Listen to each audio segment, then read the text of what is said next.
महाडच्या ऐतिहासिक चौदार तळ्याच्या सत्याग्रहाला आज 99 वर्ष पूर्ण झाली आणि याच पार्श्वभूमीवरती आज महाडमध्ये वेगवेगळ्या कार्यक्रमांचं आयोजन करण्यात आलंय।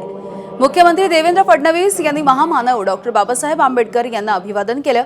महाडच्या ऐतिहासिक चौदार तळे सुशोभीकरण आणि जलशुद्धीकरणाच्या राज्य सरकारकडून या प्रकल्पासाठी 55 कोटी रुपयांचा निधी मंजूर करण्यात आला होता आणि त्याचं भूमिपूजन मुख्यमंत्री देवेंद्र फडणवीस यांच्या हस्ते आज पार पडलंय। डॉक्टर बाबासाहेब आंबेडकर साहब को सामने का